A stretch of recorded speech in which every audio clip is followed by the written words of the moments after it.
완전하신 나 예수, 그의 길로 날 인도하소서. 행하신 모든 일 주님의 영광 다 경배합니다. 예배합니다. 찬양합니다. 주님만 날 다스리소서. 예배합니다. 찬양합니다. 주님 홀로 높임 받으소서. 완전하신 나의 주, 완전하신 나 예수, 그의 길로 날 인도하소서. 행하신 모든 일 주님의 영광 다 경배합니다. 예배합니다. 찬양합니다. 주님만 다스리소서. 예배합니다. 찬양합니다. 주님 홀로 높임 받으소서.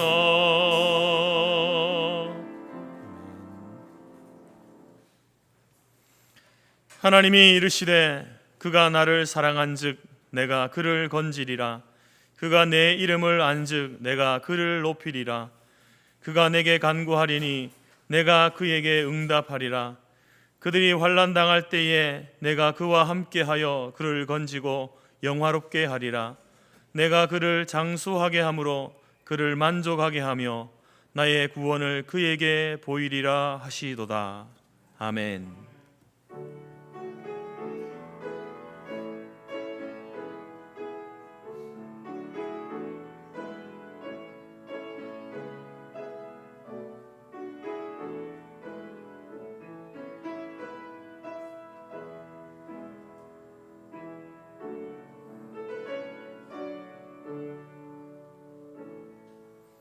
함께 신앙 고백합니다. 나는 전능하신 아버지 하나님 천지의 창조주를 믿습니다. 나는 그의 유일하신 아들 우리 주 예수 그리스도를 믿습니다. 그는 성령으로 잉태되어 동정녀 마리아에게서 나시고 본디오 빌라도에게 고난을 받아 십자가에 못 박혀 죽으시고 장사된 지 사흘 만에 죽은 자 가운데서 다시 살아나셨으며 하늘에 오르시어 전능하신 아버지 하나님 우편에 앉아 계시다가 거기로부터 살아있는 자와 죽은 자를 심판하러 오십니다. 나는 성령을 믿으며 거룩한 공교회와 성도의 교제와 죄를 용서받는 것과 몸의 부활과 영생을 믿습니다. 아멘. 찬송 37장입니다.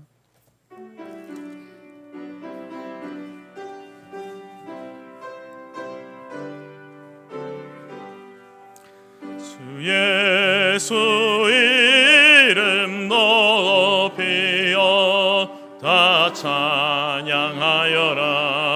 다 찬양하여라. 금멸유관을 들여서 만유 예수를 찬양하세. 찬양 찬양 찬양 만유의 주 찬양. 주 예수 당한 고난을 못 잊을 죄이나 못 잊을 죄이나 내 귀한 보배 바쳐서 만유 예수를 찬양하세. 찬양 찬양 찬양 만유의 주 찬양 이 제국 위에 거하는 온 세상 사람들 온 세상 사람들 그 크신 위여 높여서 만유의 예수를 찬양하세 찬양 찬양 찬양 만유의 주 찬양 주 믿는 성도 다 함께 주 앞에 엎드려 주 앞에 엎드려 무궁한 노래 불러서 만유 예수를 찬양하세 찬양 찬양 찬양 만유의 주 찬양 아멘. 교동문 35번 시편 84편입니다. 찬송가 뒤편에 교동문 35번입니다. 앞에 화면에도 나와 있습니다. 만군의 여호와여 주의 장막이 어찌 그리 사랑스러운지요.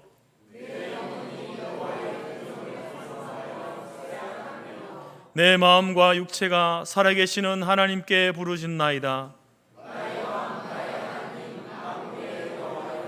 주의 제단에서 참새도 제 집을 얻고 제비도 새끼들 보금자리를 얻었나이다.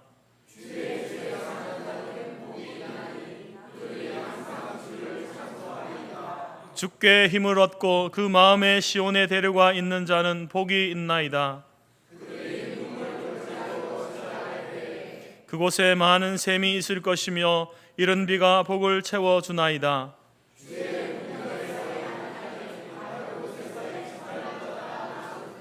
악인의 장막에 사는 것보다 내 하나님의 성전 문지기로 있는 것이 좋사오니 만군의 여호와여 주께 의지하는 자는 복이 있나이다. 아멘. 자리에 앉으시겠습니다. 340장입니다.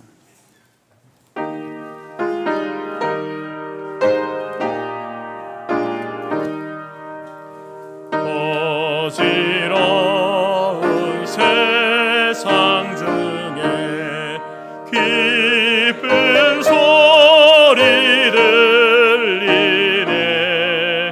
예수 말씀하시기를 믿는 자여 따르라. 세상 헛된 신과 영화 모두 내어버렸네. 예수 진리하신 말씀 날도 귀여겨라. 기쁜 때나 슬픈 때나 바쁜 때나 틈날 때 예수 진리하신 말씀 날도 귀여겨라. 주님 크신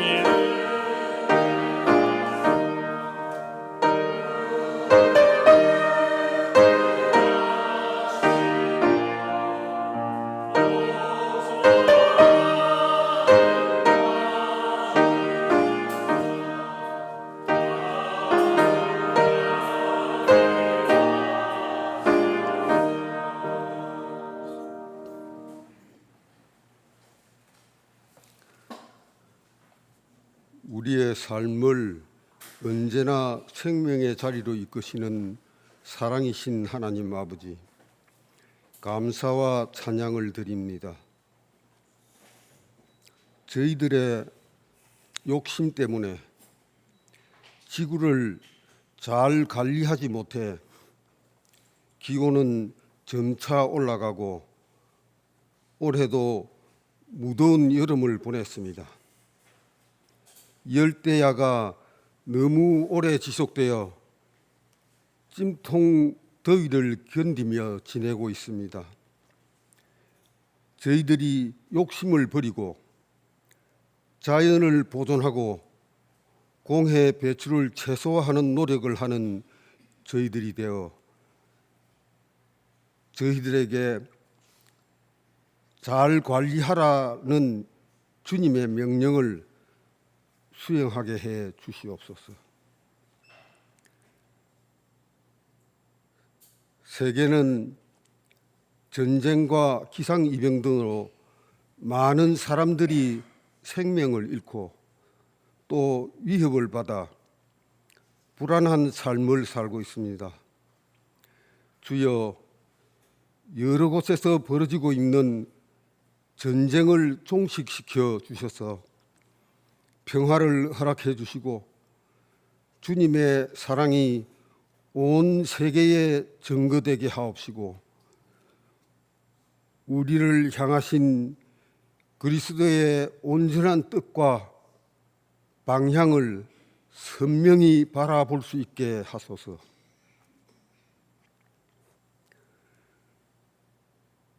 주님의 말씀을 듣고 땅끝까지 전하기 위해 낯선 이국 땅에서 수고와 봉사로 고생하시는 선교사님들을 돌아봐 주시옵소서.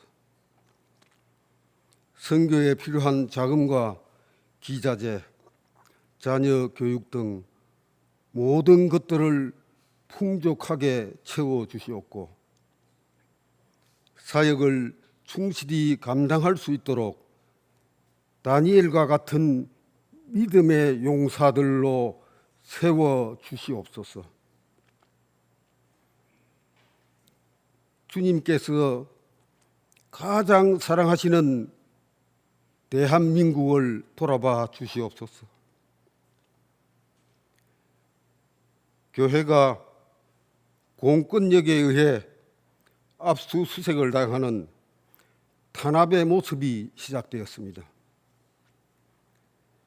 일제의 압제 이후 처음 있는 일입니다. 지금은 영적으로 매우 혼미하고 제약이 가득한 시대입니다. 단기간 국가를 이끌어가는 공직자들이 존귀하신 하나님 아버지를 다들 두려워하는 자들이 되게 하옵소서. 성터 교회를 돌아봐 주시옵소서. 목사님을 강건히 세워주시고 성령 하나님께서 함께해 주시옵소서. 우리 성가대 찬양을 기뻐 받으시옵소서.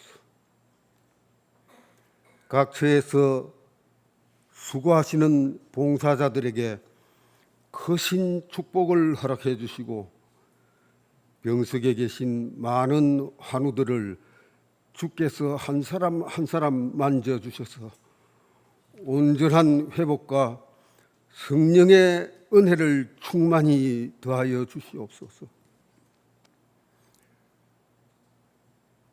우리 성터 교우간에 사랑이 넘쳐나게 하시옵고 영적으로 매 순간 성장하는 공동체로 세워 주시옵소서.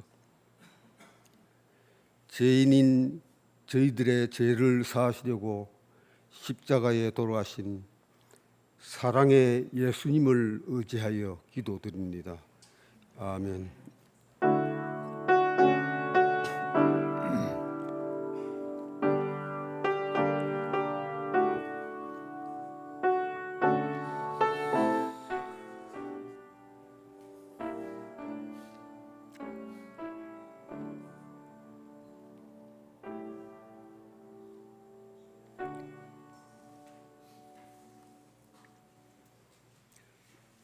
교회 소식입니다. 하나님은 영이시니 예배하는 자가 영과 진리로 예배할지니라. 주님의 이름으로 환영하고 축복합니다. 옆에 계신 분들과 서로 인사합시다. 예배에 잘 오셨습니다. 당신 때문에 행복합니다. 총회 응급 특별헌금. 총회 응급부는 교단 소속 목회자들의 은퇴 이후의 삶을 돕기 위해 활동하는 부서입니다. 현재 사역하는 목자들이 국민연금에 가입하도록 독려합시다. 일정 기간 동안 지속적으로 연금을 납입하도록 재정적으로 돕고 관리합니다. 이를 위해 매년 8월에 총회 차원에서 응급 헌금을 실시합니다. 오늘 헌금 시간에 준비한 헌금을 드리시면 되겠습니다. 9월 10월 매일 성경이 나왔습니다.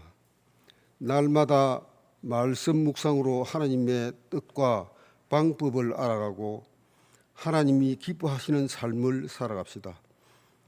한 권에 5,000원이며 김은희 권사님께 문의해 주십시오.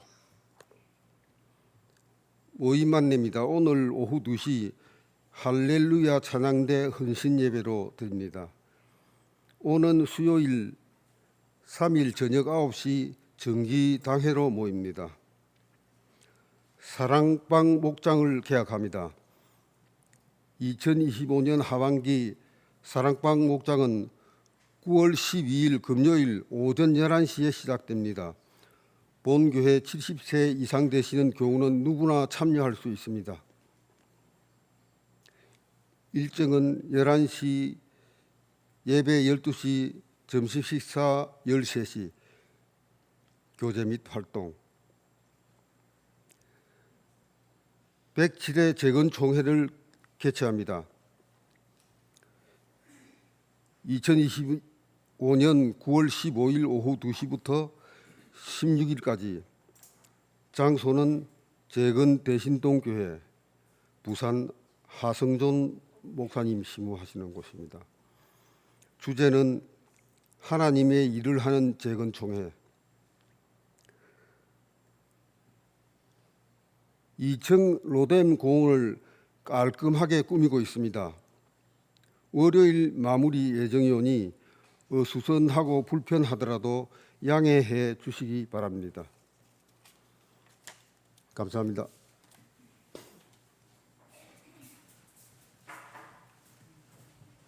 찬송 213장 찬양하면서 준비한 예물 드리겠습니다.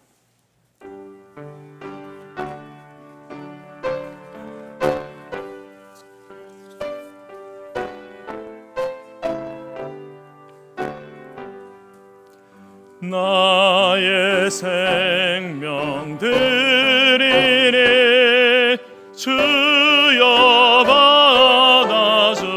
받아주셔서 세상 상하라 날 동안 찬송하게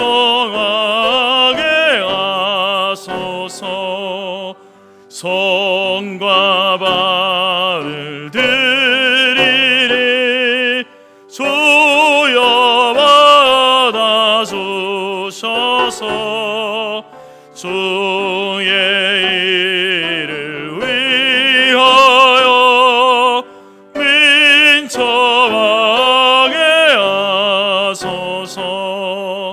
나의 음성 들으니 주여 받아주셔서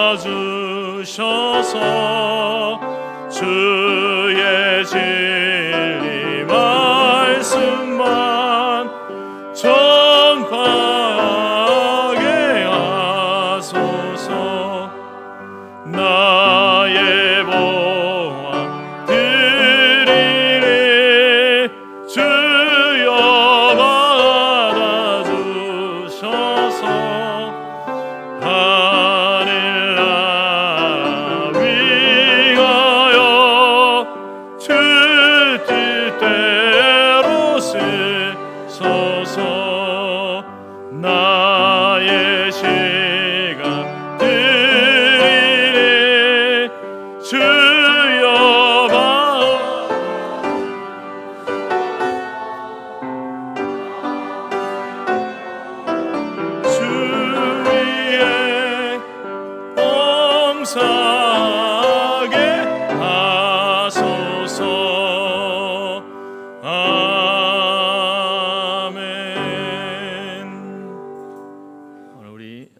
김문희 권사님 어머니 김영자 권사님 예배 참석하셨습니다. 감사합니다. 함께 기도하겠습니다. 하나님 감사합니다.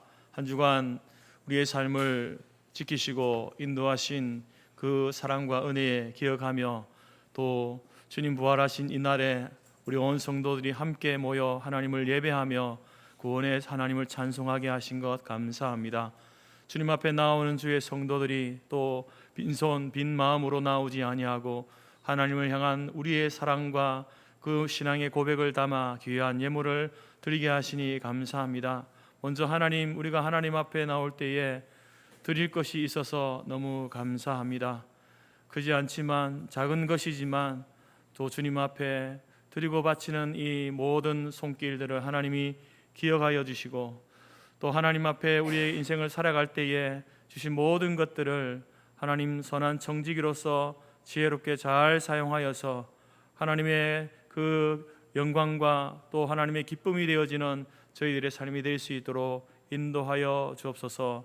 주신 선물을 잘못 사용하여 하나님 우리가 죄를 범하거나 또 하나님을 대적하지 아니하도록 주여 날마다 깨어 있게 하시고 도구를 도구로 바르게 사용하는 하나님 저희들이 되어져서 참으로 삶의 모든 순간순간이 하나님의 이름 그 영광을 드러내기에 부끄럽지 않은 삶을 살아가게 하시고 우리도 하나님의 그 영광스러움을 인정하고 고백할 뿐만 아니라 또한 우리의 삶의 모든 행위들을 통하여서 믿지 않는 자들도 우리를 바라보면서 하나님의 살아계심과 하나님의 창조주 되시고 구원자 되심을 저들이 인정하고 고백해 되어지는 그러한 삶을 살아갈 수 있도록 도와 주옵소서. 우리 장로님의 개인과 국가와 교회와 또 인민족을 향한 간절한 기도 하나님이 들어 응답하여 주시고 또 우리 할렐루야 찬양대의 찬양을 기뻐 받아주시며 어린아이로부터 노년에 이르기까지 하나님 앞에 드리는 예배의 모든 시간들을 하나님이 기뻐 흠양하여 주옵소서. 감사드리며 예수님의 이름으로 기도드립니다. 아멘.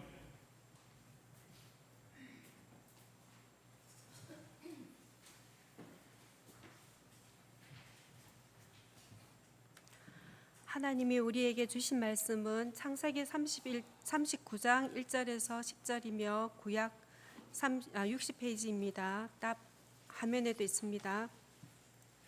요셉이 이끌려 애굽에 내려가매 바로의 신하 친위 대장 애굽 사람 보디발이 그를 그리로 데려간 이스마엘 사람의 손에서 요셉을 산이라.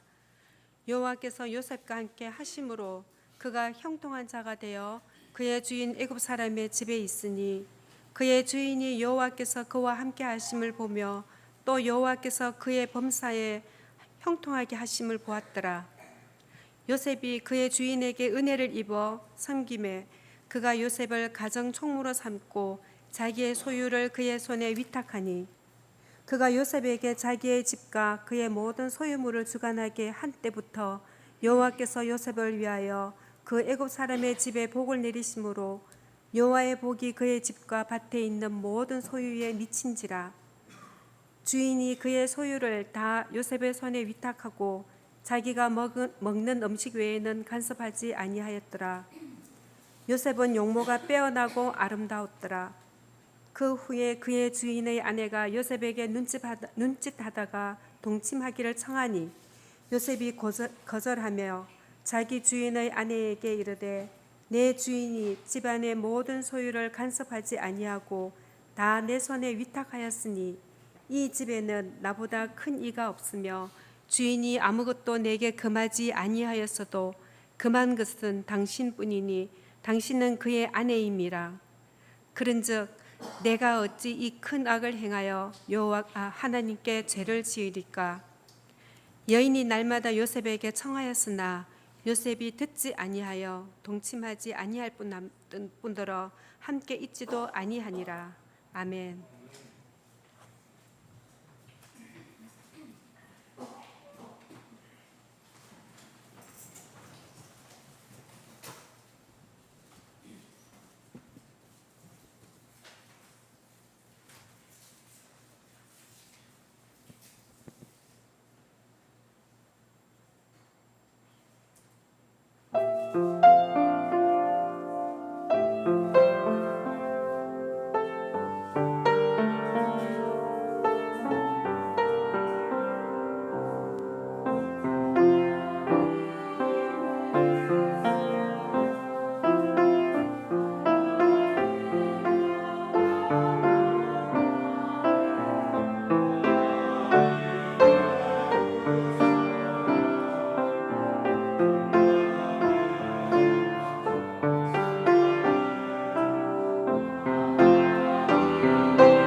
인생을 살아가면서 어린아이로부터 노년에 이르기까지 누구에게나 유혹이라는 것이 있고 또 시련이라는 것이 있습니다.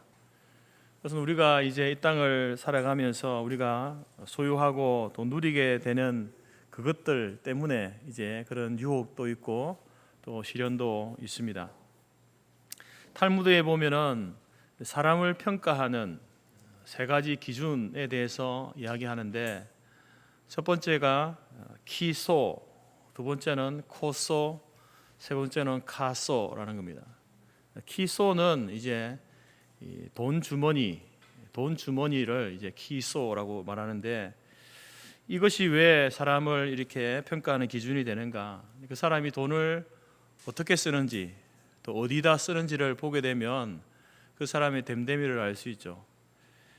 그래서 돈을 쓸 때의 태도, 돈을 이제 뭐 자기 자신을 위해 쓰든지 또 가족을 위해, 타인을 위해 쓰든지 그 쓸 때에 어떤 태도로 돈을 쓰는가, 아주 거만하게 하는가 아니면 겸손하게 하는가, 또 돈을 어떤 나누는 방식, 사람들에게 이제 쓸 때에 자기 자신을 위해서도 이렇게 쓰지만 또 남을 위해, 타인을 위해서 그것을 거저 내어주는 그러한 모습이 있는가, 욕심의 정도, 이런 것들을 통해서 이제 어떤 그 사람의 가치관이나 또 타인을 향한 배려심을 볼 수 있죠. 그래서 이제 이 돈주머니, 돈을 어떻게 사용하고 어떻게 쓰는가를 보게 될 때에 그 사람의 됨됨이를 알 수 있다라고 합니다.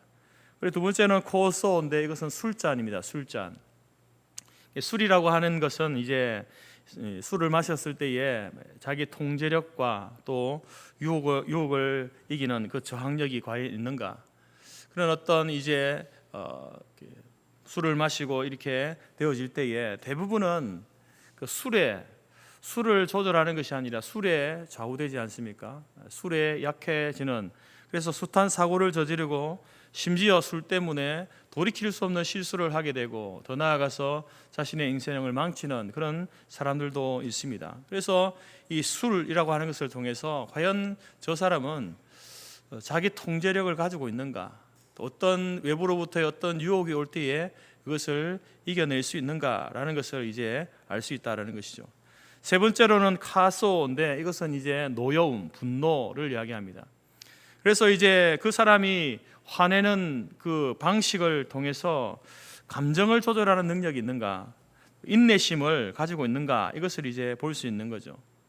어떤 경우에는 이제 분노하는 사람이 분노하면서도 분노 가운데 있지만 타인을 향해서 예의를 지키면서 타인을 배려하는 그런 사람도 있습니다. 그 사람은 그만큼 인격이 성숙해 되어 있었다, 성숙하다라는 사실을 알 수 있고, 반대로 이제 화가 나면 홧김에 모든 것을 폭발시켜 버리는 그런 사람이 있죠.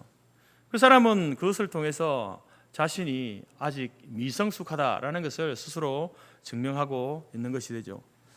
이처럼 이 돈이라는 것과 또 술이라는 것, 그리고 분노라는 것, 이것은 여러분 우리에게 이제 필요한 것이고 또 가지고 있는 것입니다. 그런데 이것이 바로 예나 지금이나 사람의 됨됨이를 평가하는 기준이 된다라고 이렇게 말하죠. 왜냐하면 이러한 것들은 오늘 우리에게 유혹거리가 되고 이것들로 인하여서 우리가 시련 가운데 빠지게 되기 때문에 그렇습니다. 여러분, 이 죄의 유혹이라고 하는 것, 시련이라고 하는 것, 유혹을 통해서 오는 그런 시련들은 우리가 많은 것을 가졌다고 해서, 다른 사람보다 풍성하게 풍족하게 가졌다고 해서 오지 않는 게 아닙니다. 또 이제 적게 가졌다고 해서 또 오지 않는 것도 아니죠. 풍족해도 이런 유혹과 시련이 있고요, 부족해도 유혹과 시련은 있습니다. 에덴 동산의 아담과 하와는 하나님께서 에덴 동산을 지으시고 그 에덴 동산에 이제 마지막으로 아담과 하와를 이렇게 살게 하지 않습니까? 근데 그때는 그들에게는 부족한 것이 없는 거예요. 왜냐하면 모든 필요한 것을 하나님이 다 준비하셔서 에덴 동산에 살게 하셨습니다. 그런데 이제 그런 하나님이 주신 그 평안을 무너뜨리기 위해서 찾아온 것이 뱀의 유혹 아니겠습니까? 결국 이제 아담과 하와는 그 유혹에 무너져서 에덴 동산에 추방당하게 됩니다. 그 일로 인하여서 여러분 인류에게 시련이라는 것이 찾아오게 된 것이죠. 모든 것이 준비되고 풍족한 상태에 있었던 아담과 하와도 이 뱀의 사단의 유혹에 넘어지게 되고 그로 인하여서 인류 가운데에 시련이라는 것이 찾아오게 된 것입니다. 우스갯이야기로 어떤 사람은 이런 이야기를 합니다. 만약에 에덴 동산에 한국 사람이 있었으면 절대로 뱀의 유혹에 넘어가지 않았을 것이다. 왜 그럴까요? 한국 사람은요, 뱀 잡아먹거든요. 그러니까 유혹에 넘어갈 이유가 없다라는 겁니다. 여러분, 이처럼 이제 이 죄의 유혹, 그것으로 인하여서 그것에 실패한 결과로 우리에게 시련이라는 것이 찾아옵니다. 그런데 그 이후로부터는 이제 이 시련이라는 것이 사단의 유혹이 아니더라도 또 다른 하나님께서 이제 그 유혹과는 별개로 우리 앞에 시련이 찾아오죠. 우리를 연단하기 위해서, 우리를 세우시기 위해서 하나님이 의도적으로 또 우리에게 시련을 주십니다. 복음서를 통해서 예수님께서 사단에게 시험 받으시는 장면들을 봅니다. 그것은 분명히 사단이 예수님을 유혹하고 시험하는 거죠. 그렇지만 예수님의 그 십자가의 고난은 사단의 시험이 아닙니다. 예수님께서 자발적으로 하나님의 그 구원의 계획 가운데 자발적으로 순종함으로 행했던 그 길이 바로 십자가의 길이고, 그로 인하여서 예수님은 말로 할 수 없는 시련을 겪게 되지 않습니까? 때문에 이러한 모습들이 우리에게 이야기하는 그 모든 것이 풍족한 아담과 하와가 죄의 유혹에 넘어지는 것을 통해서 시련이 찾아오는 것, 그리고 또 하나님께서 이제 예수님에게 그 예수님을 통해서 하나님의 원대한 계획을 이루시기 위해서 하나님이 의도적으로 예수님을 십자가의 길을 걷게 하시는, 그리고 거기에 순종하시는 예수님의 모습을 통해서 우리 가운데 시련이 찾아오는 것. 그래서 우리 모두에게는요, 누구에게나 이 유혹이 있고 또 시련이 올 수 있다라는 겁니다. 나이대별로 이제 유혹하는 방법이 다른데 10대에게는요, 10대를 유혹하는 것은 외모랍니다. 외모. 자기 자신을 어떻게 꾸밀 것인가, 이것이 굉장히 그들에게는 유혹이 되는 일이에요. 20대에게는요, 이성이죠. 감정적인 부분을 건드리는 거죠. 이성에 대한 어떤 그런 생각들, 감정들, 이것이 이제 그들을 유혹하는 거죠. 30대에 있어서는 출세입니다. 타인에게, 사람들에게 이제 어느 정도 인정받기를 원하는 그런 욕구가 그들에게 유혹이 되어지고, 40대에게는 돈이 그들에게 유혹이 되어지죠. 아주 너무 필요한 것이지만 또 그것에 유혹을 받는다는 겁니다. 50대에게는 이제 안정된 삶, 60대 이후로부터는 건강에 대한 그런 일들, 그럼 이런 욕구들, 외모에 대한 것, 이성에 대한 것, 출세나 돈, 안정된 삶, 건강, 사실은 이것은요, 지극히 정상적인 관심입니다. 10대가 자신의 외모에 대해서 관심이 없다?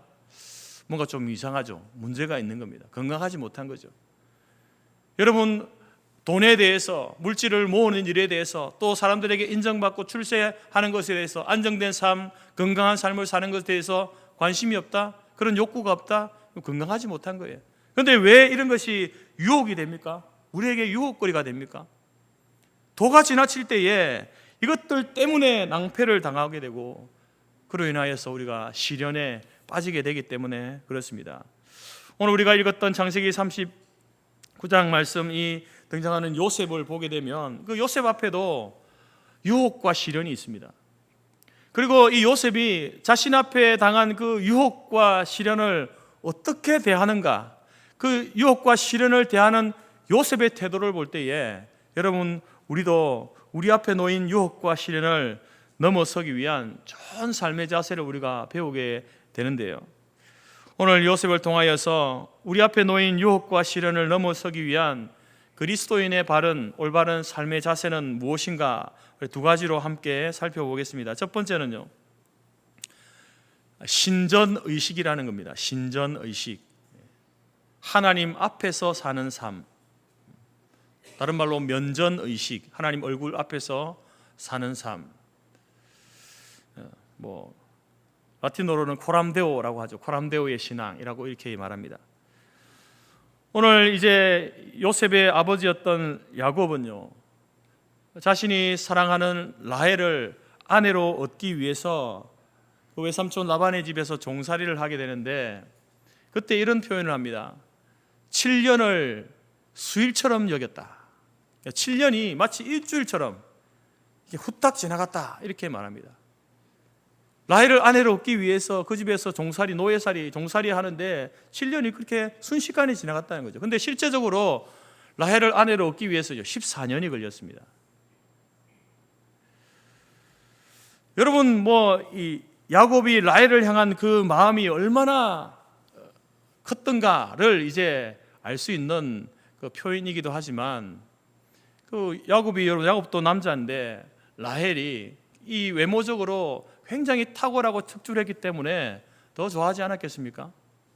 그래서 이 야곱의 이러한 행동을 볼 때에 라헬의 외모가 탁월했다라는 것을 우리가 짐작할 수 있고요. 그리고 그 어머니 라헬을 닮은 요셉도 외모가요 탁월했습니다. 오늘 6절에 보게 되면 이 요셉에 대해서 용모가 빼어나고 아름다웠다. 남자로서 정말 남자가 봐도 야 잘생겼다 멋지다라고 할 정도의 외모가 바로 요셉의 외모였다는 거죠. 그러니까 보디발의 아내가 이 젊은 요셉에게 그렇게 집요하게 유혹하는 것 아니겠습니까?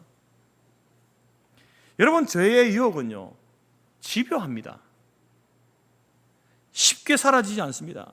우리가 죄의 유혹이 올 때에 한두 번 그것을 물리치고 이기죠. 그러나 여러분 내가 물리쳤다고 이겼다고 해서 죄의 유혹이요 포기하지 않습니다. 쉽게 우리를 놔주지 않습니다. 대체적으로 이 유혹이라고 하는 것은 결핍의 상태, 부족의 상태에 우리에게 찾아오죠. 그래서 뭔가를 갖고 싶다는 욕구, 부족한 것을 채우려는 그 욕구가 우리에게 생기는 겁니다.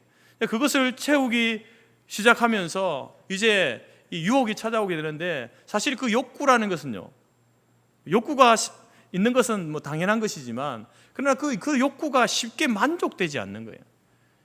여러분 우리 안에 있는 뭐 그런 다양한 많은 욕구들, 기본적인 인간으로서의 욕구도 있고 또 그렇지 않은 많은 욕구도 있는데 그런 욕구들은요 쉽게 만족이 되지 않습니다. 그래서 우리는 더 많이 갖고자 하고 더 빨리 갖고자 하는 그런 죄의 유혹에 빠지게 되는 거죠.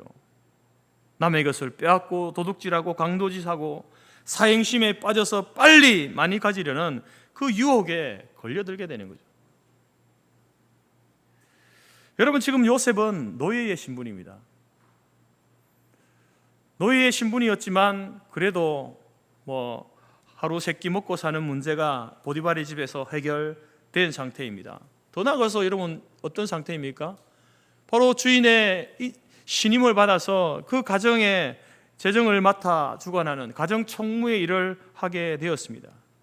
사실 신분이 노예이지만 그러나 요셉에게는 사실 부족한 것이 없는 거예요.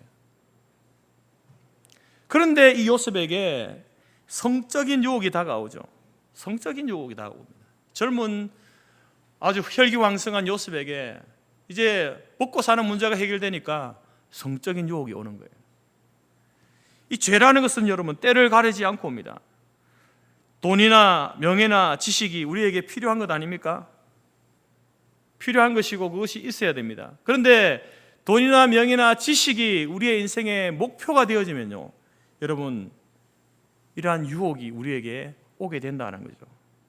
세상적인 목표에 치우쳐 살아가게 될 때에 사단은 반드시 그것을 얻고 이루도록 하기 위해서 우리로 하여금 범죄하도록 유도하는 거예요.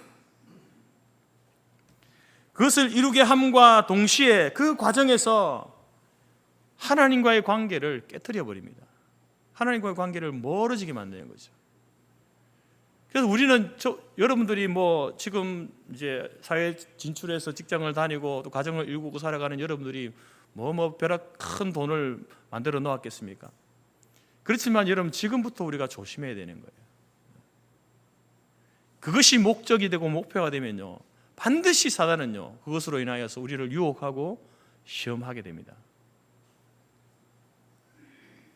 그리고 그 과정 가운데 점점 하나님과 멀어지고 하나님과의 관계가 깨어지는, 하나님 관계가 소원해지는 거예요. 그래서 그런지 사모는 우리에게 이렇게 기도하라고 가르치죠. 나를 가난하게도 마옵시고 부하게도 마옵시고 오직 필요한 양식으로 나를 먹이시옵소서. 나를 너무 가난하여서, 너무 없어가지고 그 목마름, 그 갈증으로 인하여서 내가 범죄하지 않도록, 아니면 너무 부하여서 너무 많아가지고 하나님이 없어도 살아가는데 아무 불편함이 없는 그런 지경에 빠져서 내가 하나님 앞에 범죄하지 않도록 그냥 날마다 살아가면서 내가 필요한 것들, 일용할 양식만을 하나님 내게 주옵소서, 그렇게 기도하지 않습니까? 예수님께서도 우리에게 기도를 가르쳐주면서 일용할 양식을 위해서 기도하라고 하잖아요. 쌓아놓고 먹는 게 아니라 매일매일 그때그때 필요한 것들을 하나님이 내게 공급해 주옵소서, 그렇게 기도하라고 우리에게 가르치는 것을 봅니다. 이러한 기도를 통해서, 이러한 삶의 모습을 통해서 여러분, 우리로 하여금 바로 하나님과의 관계가 멀어지지 않도록, 그 관계가 깨어지지 않도록 하기 위한 그런 어떤 지혜자의 기도이고 예수님의 가르침 아니겠습니까? 처음에 요셉은 보디발 아내의 성적인 유혹을 단호하게 거절하죠. 그런데 문제는 무엇입니까? 그 유혹이요, 한두 번이 아닌 거죠. 10절에 보니까 날마다 유혹, 날마다. 20대 혈기왕성한 요셉이 그것을 뿌리치기가 얼마나 힘들었겠습니까? 사단은 여러분 이렇게 우리를 날마다 유혹합니다. 유혹할 때에 어떤 말들로 즐겨 사용하면서 우리를 유혹하냐면은 이런 이야기를 한답니다. 사단은요, 우리에게 첫 번째는 이렇게 말합니다. 그 정도는 괜찮아. 이 정도는 괜찮아. 두 번째는 딱 한 번인데 뭐 자주 하는 것도 아니고 딱 한 번 하라니까, 딱 한 번. 세 번째는 너는 아직 젊어. 아직 젊잖아. 뭐든지 할 수 있잖아. 네 번째는 누구나 이렇게 살아. 너만 특별하게 그렇게 하지 마. 누구나 이렇게 살아가고 있어. 라고 이렇게 말한다는 거죠. 여러분, 이런 말들, 이 정도는 괜찮아. 딱 한 번인데 뭐. 너는 젊어. 누구나 이렇게 살아. 여러분, 이 말들은요, 우리에게 우리의 어떤 그 죄된 행동에 대해서 당위성을 제공하고요, 용기를 주는 말이에요. 사단은요, 그것을 너무 잘 아는 거예요. 그럼 보디발의 아내도 요셉에게 어떤 말을 했겠습니까? 이렇게 말하지 않았겠습니까? 내가 주인이니까 내가 허락하는데 괜찮아. 그리고 딱 한 번인데 우리 둘이 입 다물면 아무도 몰라. 그리고 다른 집 노예들도 다 그렇게 해. 여러분, 이 보디발의 아내가 요셉을 얼마나 많은 감언 이설로 유혹을 했을까요?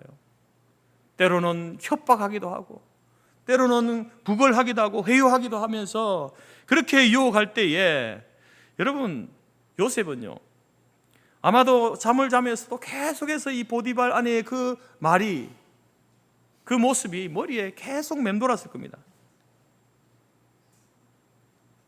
목석이 아닌 이상 어떻게 그게 여러분 생각나지 않고 그 유혹을 그냥 그렇게 견뎠겠습니까? 그런데 여러분, 결론적으로 요셉은요, 모든 유혹을 뿌리치는데요. 어떻게 해서 요셉은 그 유혹을 이겨낼 수 있었을까? 여러분, 우리에게 이 유혹이라는 것이 그냥 소극적으로 우리가 다가가서 죄를 짓게 되는 일이라고 한다면요, 대부분의 사람들은요 그렇게 하지 않죠. 일부러 가서 죄를 지으려고 하는 사람은요 그렇게 많지 않습니다. 그런데 이것이 왜 힘듭니까? 죄가 우리에게 다가오는 거예요. 나는 가만히 있는데 그게 자꾸 다가와서 그것을 우리를 유혹하고 미혹하고, 그리고 세상에 되어지는 모든 그 삶의 상황들이 그렇게 그런 분위기로, 그런 모습으로 나아갈 때에 자기도 모르게 그게 넘어가는 거죠. 여러분, 요셉에게도 그렇게 다가오는 거예요. 어떻게 그러면 요셉이 이것을 뿌리칠 수 있었는가? 말씀드린 것처럼 바로 요셉에게 있었던 신전의식 때문에 그렇습니다. 여러분, 9절 말씀을 보십시오. 그런즉 내가 어찌 이 큰 악을 행하여 하나님께 죄를 지으리까? 여러분, 요셉은 지금 이제 자기에게 이 보디발의 집에서 자기에게 맡겨진 일이 그 재정을 모든 가정의 재정을 담당하는 가정 총무로서의 일을 하게 된 것, 그것을 이제 말하고 있습니다. 그것은 바로 보디발이라고 하는 자기 주인이 요셉을 신뢰하고 믿은 것 아닙니까? 믿으니까 다 맡겨준 거죠. 그래서 자신이 그 보디발의 아내와 이렇게 성적인 유혹에 넘어지는 것은 나를 믿고 있는, 나를 신뢰해주는 주인에 대한 배신 행위다라는 것에 대해서 분명히 알고 있습니다. 근데 단순히 그 수준이 그런 어떤 도덕적인 의식이 있었기 때문에 요셉이 여러분 유혹을 이긴 게 아니에요. 물론 그것도 있었지만 그것보다 더 중요한 게 뭡니까? 이 행위는 바로 하나님 앞에서 내가 죄를 짓는 행위다라고 이렇게 말하잖아요. 다시 말해서 지금 자기는 눈에 보이지 않지만 하나님 앞에서 내가 살고 있다.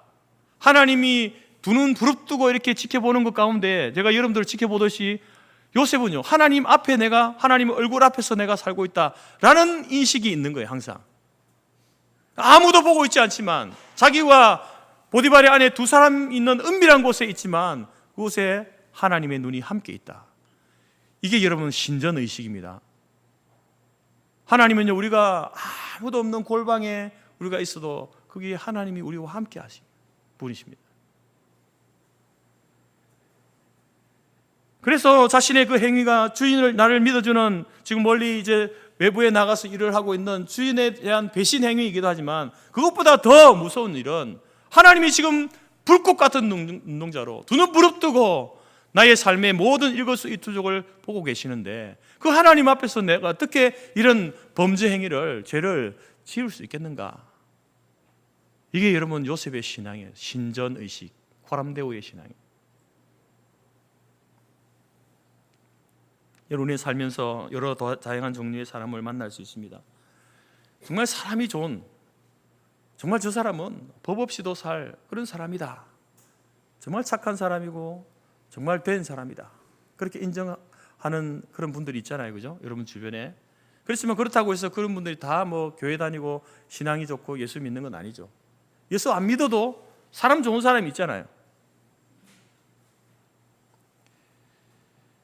근데 여러분, 정말 신앙이 좋은 사람 중에는요, 정말 신앙이 참된 신앙, 바른 신앙을 가지고 있는 사람은요, 그 사람이 나쁠 수가 없습니다.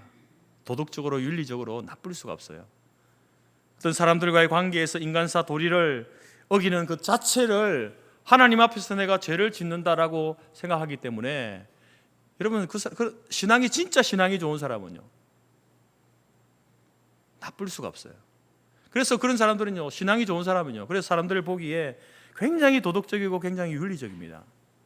수준이. 사람들에게 믿는 사람이나 믿지 않는 사람들에게 인정과 칭찬을 받게 되죠.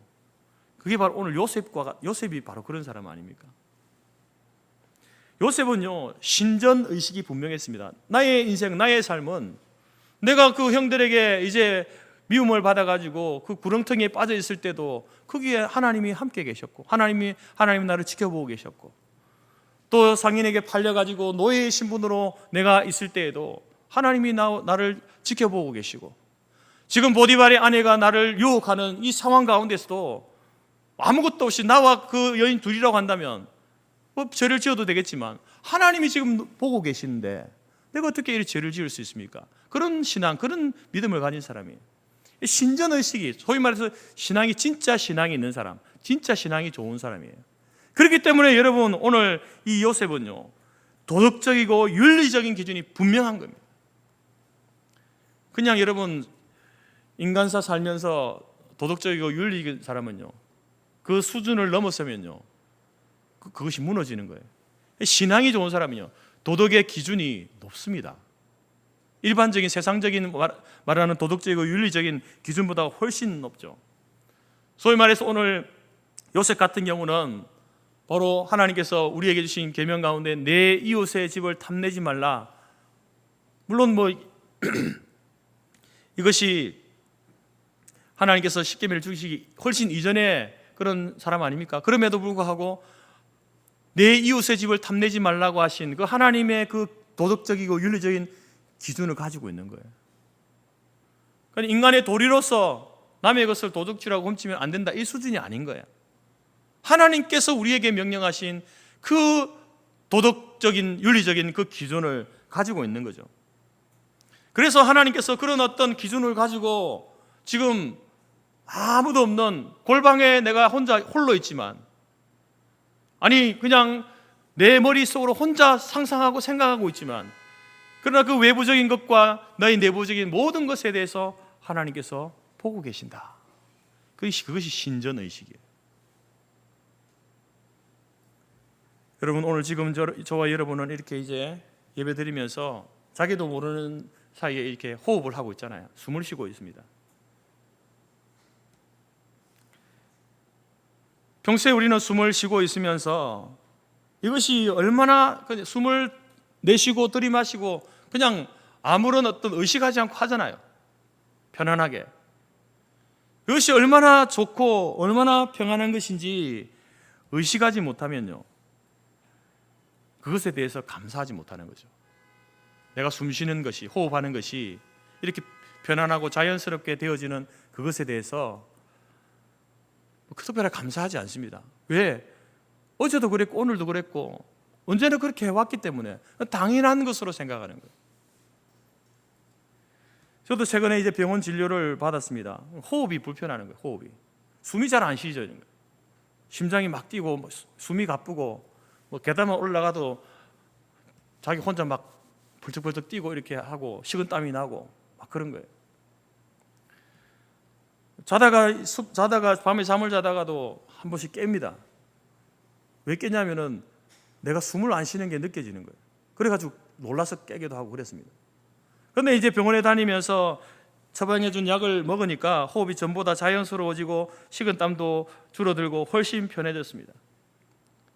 그러면서 내가 숨을 쉬고 그냥 이렇게 숨을 쉬고 있는 게 얼마나 좋은 것인가, 얼마나 하나님의 은혜인가를 다시 깨닫게 되는 거예요. 이렇게 편안하게 육신이 팔과 다리를 움직이고 걷고 먹고 소화시키고 하는 당연한 일인데, 근데 그 당연한 것이 당연한 게 아니구나 라는 것을 깨닫게 되는 겁니다.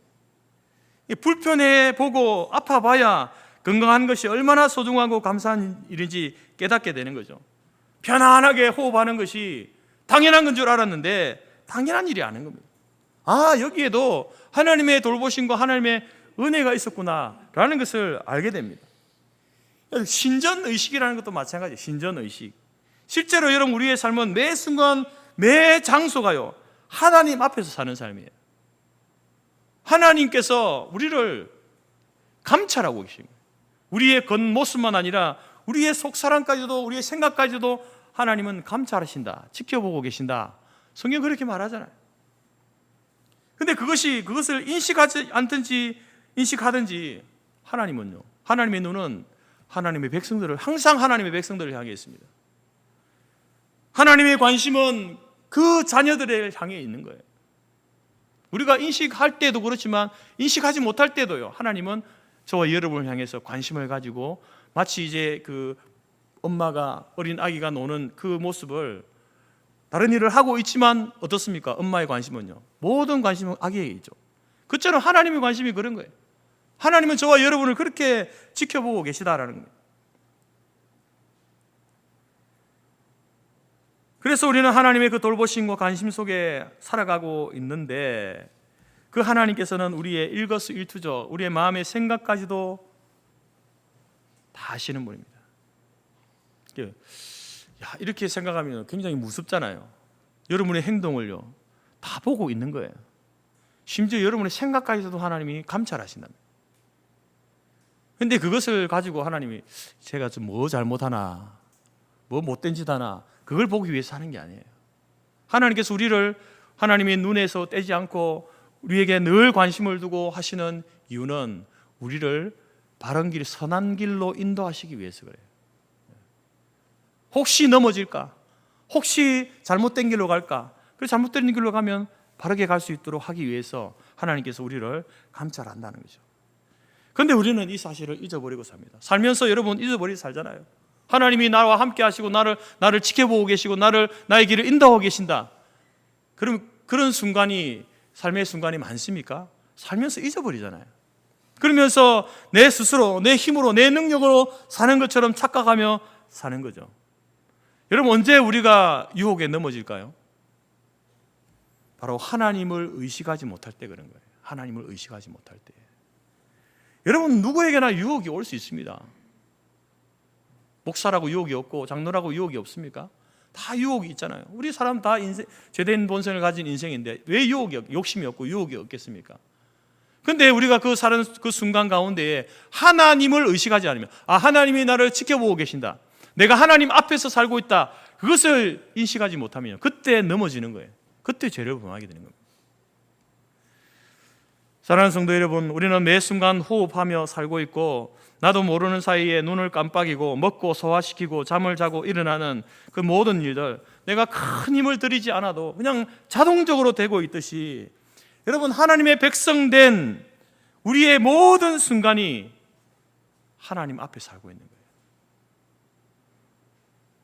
그것을 잊지 마시기 바랍니다. 평안할 때에 그 모든 것이 자연적으로 자동적으로 되어지는 그런 평안한 삶을 살고 있을 때에 하나님의 눈이 우리를 지키심으로 인하여서 그것을 다시 한번 생각하고 무한한 감격과 감동과 감사와 영광을 돌릴 수 있는, 때때로 여러분 그렇게 한번 생각해 보십시오.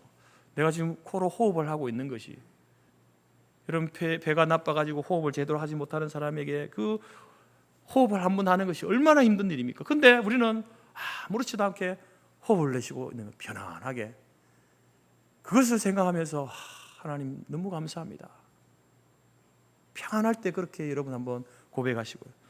또 때로 유혹이 올 때에, 죄의 유혹에 내가 자빠지려고 할 때에, 그때 여러분 하나님의 얼굴 앞에, 하나님의 눈앞에 있음을 잊지 마십시오. 아무도 없는 게 아니에요. 하나님이 지금 지켜보고 있는 거예요. 그것이 바로 신전의식입니다. 이 신전의식, 하나님의 면전의식이 뚜렷하고 명료할 때에 우리는요, 죄의 유혹을 이길 수 있는 거예요. 넘어설 수 있는 겁니다. 두 번째로 유혹과 시련을 넘어서는 삶의 자세는요, 하나님의 때를 기다리는 거예요. 하나님의 때를 기다리는 거예요. 자, 요셉의 인생을 보게 되면 요셉은요, 계속해서 당하는 삶을 삽니다. 누군가에게 손해보고 당하는 삶을 살죠. 형제들에게 속임을 당해서 노예로 팔려가죠. 보디발의 아내에게 누명을 쓰고 죄수로 갇혀지게 됩니다. 술 맡은 관원장에게도 잊혀지는 그런 존재, 그런 삶이 요셉의 인생에 계속 되고 있잖아요. 근데 요셉은요, 그렇게 자기가 남에게 당하는 삶을 살고 있으면서도 거기에 대해서 이런 방구 토를 달지 않습니다. 여러분, 얼마나 야속합니까? 그 형님들이 얼마나 야속할까요? 하지도 않은 일에 대해서 누명을 쓰는데 얼마나 억울합니까? 자기의 도움을 통해서 그렇게 구제받은 그 사람이 자기를 잊어버리니 얼마나 답답하겠습니까? 그런데도 아무 말도 하지 않습니다. 요셉은요, 그냥 물을 흘러가는 대로 가는 거예요. 그 인생이 흘러가는 대로 가고 있습니다. 그렇다고 해서 요셉이요, 자기 인생을 포기한 채로 산 게 아닙니다. 될 대로 되라 이 식이 아니에요. 오늘 본문의 말씀 가운데서 이 요셉의 인생에 대해서 계속해서 반복하는 말이 있는데, 그 말이 뭐냐면 하나님이 함께 하시는 삶이다. 하나님이 함께 하시는 삶. 2절에 보십시오. 여호와께서 요셉과 함께 하심으로. 3절에 그의 주인이 여호와께서 그와 함께 하심을 보며 또 여호와께서 그의 범사에 형통하게 하심을 보았다. 요셉의 집주인 보디발도 요셉을 보니까 요셉은 하나님이, 자기가 믿는 하나님이 함께하는 삶이네, 보게 되는 거죠. 5절에 여호와께서 요셉을 위하여 그 애굽 사람의 집에 복을 내리심으로. 20절과 23절에서도 감옥에서도 여호와께서 요셉과 함께 하시고. 여러분, 요셉이 하나님이 나와 함께 하십니다, 나는 하나님 앞에서 살고 있습니다, 이런 고백을 하는 것은 당연하죠. 근데 오늘 보디발도, 간수장도 부인할 수 없는 사실이 뭡니까? 저 요셉은 하나님이 함께 하는 사람이야. 보고만 있어도 하나님이 함께하는 사람이라는 것이 진하게 느껴지는 그런 사람이 바로 요셉이었다는 겁니다. 실제로 여러분 우리 시편 말씀 가운데 사망의 음침한 골짜기로 다닐지라도 주께서 나와 함께 하신다. 이것이 요셉의 삶이에요. 요셉은 지금 여러분 사망의 음침한 골짜기로 다니잖아요. 구렁텅이에 빠져가지고 죽을 위기에 놓여지게 돼요. 가까스로 노예 상인에게 발견되고 팔려서 노예로 팔려갑니다. 거기에서도 하나님께서 함께 하시고, 누명을 쓰고 감옥에 갇혔는데 거기에서도 하나님이 함께 하시고, 하나님이 함께 하시는 삶이 바로 요셉의 삶이었고, 그것을 바라보는 보디발도, 감옥의 간수장도 저 요셉은 하나님이 함께 하시는 사람이다 라는 사실을 그들의 입술에서 고백할 수밖에 없는 그런 삶이었다는 거예요. 여러분 때문에 요셉은 자신의 일어나고 있는 그 일들, 비록 시련의 연속이지만 이 모든 일들이 분명한 이유가 있을 것이다 라는 것을 확신하며 살았습니다. 하나님께서 자기에게 주셨던 그 꿈이 이러한 삶의, 나의 삶의 시련의 과정들을 통해서 하나님께서 반드시 그 주신 꿈을 이룰 때가 있을 것이다 확신하며 사는 거예요.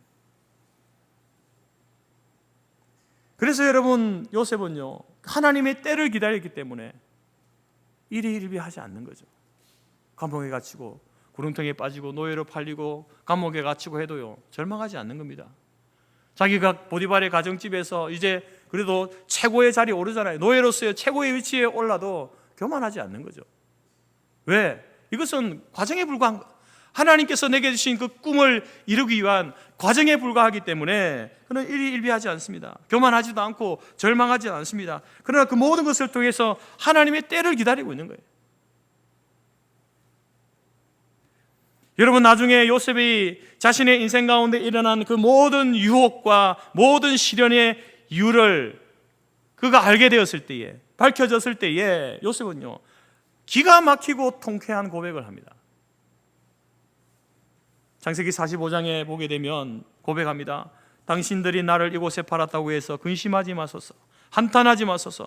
하나님이 생명을 구원하시려고 나를 당신들보다 먼저 보내셨나이다. 여러분 그 형제들이 요셉을 죽이려고 구덩이에 파놓고 그렇게 짐승의 먹이로 죽이려고 했잖아요. 그래 그 형들이 이제 마지막에 찾아와가지고 자기들이 잘못했다라고 할 때에 자기 때문에 동생 요셉이 너가 그렇게 고생을 했구나 그렇게 이야기할 때 뭐라고 합니까? 자기가 이 애굽에 팔려오게 된 것, 온 것은 형들의 그 미움 때문이 아니라 하나님이 나를 먼저 보내신 것이다. 하나님이 당신들을 앞서서 나를 보내신 것이다. 당신들 때문에 내가 이곳에 온 것이 아니라 하나님이 보내셨다라고 이렇게 말합니다. 그러면서 이야기합니다. 하나님의 큰 구원으로 당신들의 생명을 보존하고 당신들의 후손을 세상에 두시려고 나를 당신들보다 먼저 보내셨나니 그런즉 나를 이리로 보내신 이는 당신들이 아니요 하나님이시다. 하나님께서 나를 보내셨고 그 하나님께서 나를 이리로 보내신 이유는 뭐냐? 나를 먼저 보내신 것은 가족들의 구원과 후손들의 구원을 위해서 보내었다. 여러분 요셉은 바로 왜 자기의 인생 가운데 그토록 많은 시련과 그 많은 유혹 가운데에서 있었던가? 그것을 지금 알게 되는 거예요. 하나님이 나를 보내셨구나. 하나님이 나를 우리 가족과 우리의 민족의 구원자로 세우시기 위해서 나를 보내셨구나. 그래서 요셉은요 그 하나님의 때를 기다리고 그 하나님의 때가 성취되는 것을 바라보면서 모든 사람들이 요셉은 피해자다, 형제들에게 피해를 입었고 그 믿었던 그 집 안에서도 피해를 입었고 감옥에서도 손해를 보는 그런 사람이었다라고 생각하지만 요셉은요 자기를 피해자라고 생각하지 않는 거예요. 누가 봐도 피해자 아닙니까? 근데 요셉은요 뭐라고 합니까? 이 고백을 통해서 알 수 있는 것은 요셉은요 피해자가 아니라 나는 사명자였다, 나는 인도자였다, 이것을 고백하고 있습니다. 얼마나 여러분 통쾌한 고백입니까?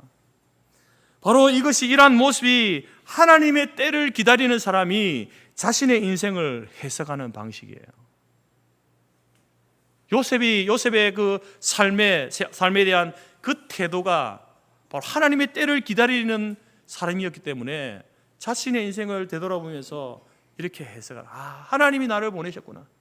형들의 미움, 누명, 또 잊어버림을 당하는 그러한 모든 그러한 것들이 그 사람들 때문이 아니라 하나님께서 나를 이곳에 먼저 보내셨고, 나를 보내셔서 우리의 가족, 우리의 형제, 그 후손들을 구원하기 위한 구원자로서, 인도자로서 나를 사용하시기 위해서 나를 하나님께서 그렇게 그 유혹과 시련 가운데 두셨구나라는 것을 스스로 그 인생에 대해서 해석하고 고백하지 않습니까? 전도서는 우리에게 이야기합니다. 천하 범사에 기한이 있고 천하 만사가 다 때가 있다. 여러분, 때가 있다. 이 때는요, 하나님의 때를 이야기하는 거예요. 우리의 인생을 향하신 하나님의, 내가 생각하는 그 때가 아니고요, 하나님의 때, 하나님이 우리를 위해서 계획하시고 세워놓으신 그 계획의 때가 다 있는 거예요. 그래서 우리가 하고자 하는 것들이 무조건 빠르게 이루어진다고 해서 좋은 것이 아니죠. 제 때에 이루어지는 게 중요하죠. 하나님의 때에 이루어지는 것이 중요하다라는 거예요. 뱃속의 아기가 여러분 10개월을 지나서 세상에 나와야 되지 않습니까? 그래야 여러분 그 뱃속에서 이제 세상에서 나와서 살아갈 때에 세상을 이길 수 있는 힘을 키운 이후에 나와야 건강하게 살지, 급하다고 빨리 나오면요 위험하잖아요. 위험해집니다. 아무 생각 없이 일찍 나오면요 위험해지는 거죠. 요셉도 마찬가지로 그 하나님의 때를 기다리면서 수많은 밤을 눈물로 기도로 지새웠을 겁니다. 오늘 우리가 보게 되면 요셉이 한탄하지 마소서, 근심하지 마소서, 하나님이 나를 먼저 보내셨습니다, 이런 고백을 한다고 해서 그 인생의 그 과정 가운데에 하나님을 향한 원망, 눈물, 하소연 없었겠습니까? 시인은 이렇게 고백하잖아요. 여호와여, 어느 때까지니까 나를 영원히 잊으시나이까? 주의 얼굴을 나에게서 어느 때까지 숨기시겠나이까? 내 영혼이 번민하고 종일토록 마음에 근심하기를 어느 때까지 하오며 내 원수가 나를 치며 자랑하기를 어느 때까지 하리까? 여러분, 이 시인의 이런 기도, 이 고백이요, 요셉에게 없었겠습니까? 수많은 날들 밤을 지새우면서 하나님 앞에 눈물로 기도하고 호소했던 그런 요셉 아니었겠습니까? 그런데 그는 끝까지 그렇게 하나님을 향해서 하소연하고 눈물로 지새우면서도 하나님의 때를 기다리는 사람이었다. 따지고 보면 여러분, 저와 여러분의 인생도 이 시인의 고백과 요셉의 인생과 별반 다를 바 없습니다. 우리도 여러분, 우리 가운데 되어진 인생의 고통, 고난의 문제를 보면서 어느 때까지 이 고통이 계속되어져야 합니까? 하나님 앞에 하소연하잖아요. 언제까지 이 문제로 내가 고난을 당해야 하는가? 불평을 쏟아내기도 하고 호소합니다. 여러분, 그럴 수밖에 없는 게, 이게 여러분 인생의 고난이라고 시련이라고 하는 것이 한번 왔다가 사라지면은 뭐가 문제겠습니까? 한 번만 견디면 되는데. 그런데 이 시련이라는 것은요, 마치 파도처럼 계속 몰려오잖아요. 그 시련의 파도를 내가 탁 넘었었는데 또 알지 못하는 곳에서 또 시련의 파도가 오는 거예요. 계속해서 반복적으로 오니까 얼마나 힘듭니까? 우리도 그래서 요셉처럼, 이 시인처럼 하나님을 향해서 이런 하소연, 이런 원망, 눈물의 기도로 나갈 수밖에 없는 게 인생 아닙니까? 파도를 넘었다 싶으면 또 계속해서 이어져 오니까 불평과 한숨이 멈출 수 없는 것이 인생입니다. 그런 때에 여러분, 우리는 하나님의 때를 기다려야 하는 것이죠. 소망 가운데 기다려야 한다는 것입니다. 하나님의 때를 타게 되면요, 마치 여러분 서핑 보드를 타는 것처럼, 물 파도를 타고 이렇게 쭉 내려가는 것처럼 하나님의 때를 기다리는 사람은요, 그 때를 통해서 그 파도를 오히려 타고 가게 되는 그런 하나님의 은혜가 있는 거죠. 그 때를 기다려야 되는 거예요.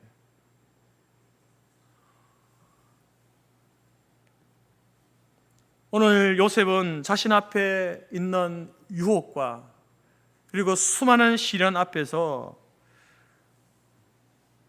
자신의 매 순간순간이 하나님 앞에 열려 있다.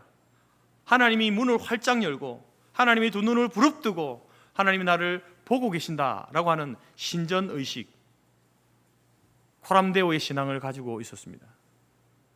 뿐만 아니라 지금은 시련의 때를 살고 있지만 분명히 하나님의 때, 하나님께서 나를 이런 유혹과 시련 가운데 있게 하신 분명한 이유가, 목적이, 그 목적을 이룰 때가 있다라는 사실을 알고 그 때를 소망 중에 기다리는 요셉이었습니다. 그렇기 때문에 여러분, 자기 앞에 오는 그 죄의 유혹을 뿌리칠 수 있는 거예요. 반복적으로 더 강도가 점점 심해지면서 오는 그 유혹을요, 물리칠 수 있는 거예요. 일반적으로 우리가 도덕적인, 윤리적인 기준, 도덕적인 어떤 우리의 수준을 가지고는요, 한계가 있는 거예요. 한두 번은 이겨내겠죠. 그러나 그런 유혹 앞에서요, 대부분이 다 넘어집니다. 그러나 그건 우리의 양심이나 도덕만 아니라 하나님께서 나를 지켜보고 계시다. 불꽃 같은 눈동자로 내 마음의 깊은 생각까지도 통찰하시면서 나를 지켜보고 계신다라는 의식, 인식을 가지고 살면요, 죄의 유혹을 이길 수 있는 거예요. 넘어설 수 있는 겁니다. 뿐만 아니라 우리 앞에 파도와 같이 계속해서 반복적으로 오는 그런 시련이 올 때에 그것을 어떻게 넘어설 수 있는가? 하나님의 때를 기다리면 되는 거예요. 이 시련의 때가 지나면 반드시 우리를 통해서 하나님이 이루고자 하시는 그 일을 하나님께서 이루실 줄을 믿고 그 때를 기다리는 자가 시련을 견디고 이길 수 있는 힘을 갖게 되는 겁니다. 오늘 저와 여러분이 인생 가운데 여러분 우리 앞에도 요셉 못지않은 유혹과 시련이 우리 앞에 놓여지게 될 겁니다. 아니 이미 그것을 넘어선 자도 있을 것이고 또 닥쳐오는 그런 시련과 유혹 앞에 놓여져 있는 분이 있을 것입니다. 여러분 오늘과 요셉이 그 생애를 통해서 그가 그 인생 유혹과 시련을 대하는 삶의 태도, 하나님의 백성으로서 또 성도로서 우리도 여러분 요셉이 그 인생과 그 삶에 대한 태도를 바라보면서 우리도 여러분 그런 바른 태도를 가질 수 있기를 바랍니다. 신전의식을 가지고 사십시오. 하나님의 때를 기다리는 삶을 사시기 바랍니다. 성경학자들은요, 요셉의 인생을 이야기하면서 요셉은 예수님의 그림자다라고 이렇게 이야기합니다. 요셉을 통해서 성경이 요셉의 이야기를 하는 이유가 뭐냐? 우리에게 요셉을 알려주기 위해서 하는 게 아니에요. 성경에서 요셉을 우리에게 인생을 이야기하는 이유는요, 바로 앞으로 오실 메시아를 우리에게 이야기하기 위해서, 그러기 위해서 여러분 아브라함도 마찬가지고요, 요셉도 마찬가지고 모세도 마찬가지고요, 예수님을 이야기하기 위해서 이 이스라엘 역사 그들 가운데 그 인물들을 우리에게 이야기하는 거예요. 그래서 요셉의 인생은요, 예수님의 그림자가 되는 거죠. 요셉이라고 하는 사람은 우리와는 시대적으로 시간 속으로 너무 떨어져 몇천 년 전의 사람이잖아요. 공간적으로도 너무 멀리 있잖아요. 그래서 너무 멀다, 이것을 우리가 요셉을 바라보면서 하기가 너무 힘들다 하시면요, 여러분 구약을 넘어서 신약에 예수님을 바라보시기 바랍니다. 예수님의 삶과 예수님의 생애를 묵상해 보시기 바랍니다. 그러면 요셉의 생애보다 더 구체적으로 예수님께서 어떻게 유혹과 시련을 견디고 이겨냈는지 우리는 알게 됩니다. 배우게 되죠. 그래서 우리는 요셉을 통해서 예수님을 보고 예수님을 통하여서 우리가 이 땅을 살아갈 때에 우리 앞에 당한 모든 유혹과 시련을 이기고 우리가, 저와 여러분이 예수를 닮은 작은 예수로서의 삶을 살게 되는 겁니다. 여러분, 지금은 고난과 고통의 때이지만 분명히 하나님께서는 우리를 승리케 하시고 높이시는 하나님의 때가 있음을 우리가 믿습니다. 그 때를 기다림으로 하나님 앞에서, 하나님 눈앞에서, 하나님 얼굴 앞에서 한순간도 우리가 떠날 수 없고 그 앞에 살아가고 있음을 인식하며 그런 신앙 고백 가운데에 날마다 다가오는 유혹과 시련 앞에 승리하는 담대한 성도의 삶을 살아가는 저 여러분이 될 수 있기를 주님의 이름으로 축복합니다. 기도하겠습니다. 하나님 감사합니다. 우리의 인생이 많은 유혹과 시련의 연속으로 우리에게 다가오지만 그 속에 우리를 홀로 버려두지 아니하시고 하나님께서 불꽃 같은 눈동자로 우리를 지키시고 보호하시는 하나님이심을 믿습니다. 나의 삶의 모든 생각과 행위가 하나님 앞에 있음을 한순간도 잊지 않게 하여 주옵소서. 그러한 신전 의식을 가지고 순간순간 우리에게 오는 모든 유혹을 넘어서게 하시고 또한 우리 앞에 다가오는 그 시련 앞에서도 분명하신 하나님의 뜻과 계획을 찾고 기다림으로 그 시련의 때를 견디게 하시고, 또 분명한 그 이유와 목적을 알게 되었을 때에 오늘 요셉 그 이상의 통쾌한 신앙의 고백으로 하나님께 영광을 올려드리는 저희들의 삶이 될 수 있도록 인도하여 주옵소서. 그래서 이 한 주간도 신전의식과 하나님의 때를 기다리는 삶을 통하여서 모든 지체들이 승리하는 삶, 담대한 용기를 가지고 하나님 앞에 삶을 살아감으로 믿는 자들과 믿지 않는 모든 자들에게 하나님이 함께 하시고 동행하심을 인정받는 그런 삶을 살아갈 수 있도록 도와주옵소서. 예수님의 이름으로 기도드립니다. 아멘. 찬송가 342장입니다.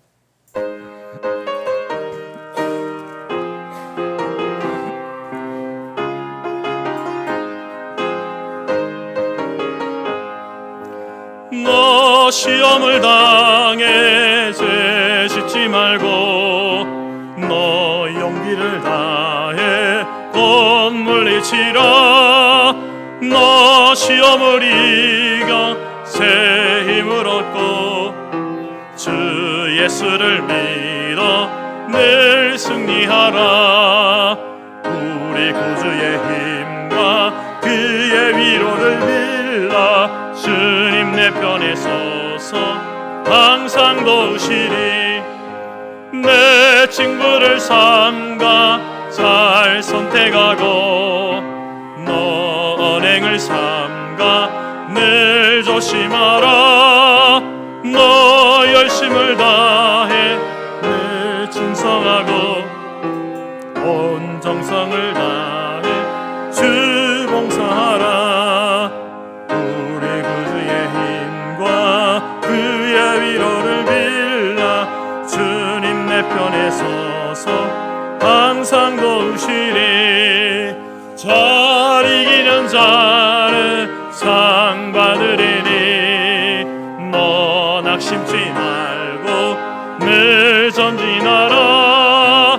내 구세주 예수 힘 주시리니 주 예수를 믿어 늘 승리하라. 우리 구주의 힘과 그의 위로를 빌라. 주님 내 편에 서서 항상 도우시리. 아멘. 기도하겠습니다. 지금은 우리 주 예수 그리스도의 은혜와 하나님 아버지의 크신 사랑과 성령의 교제 교통 충만케 하신 은혜가 유혹이 많고 시련이 많은 인생을 살아가는 모든 주의 성도들이 날마다 하나님 앞에서 살아가고 있음을 의식하고 우리를 향하신 하나님의 때가 다가오고 있음을 확신함으로 모든 유혹과 시련을 넘어서며 하나님 주시는 승리를 누리며 살기로 마음에 소원하고 작정하는 성도들 머리 위에와 그들의 가정과 기업과 자녀와 우리가 속한 성터교회와 재건재단 위에 지금부터 영원토록 함께 있을지어다. 아멘.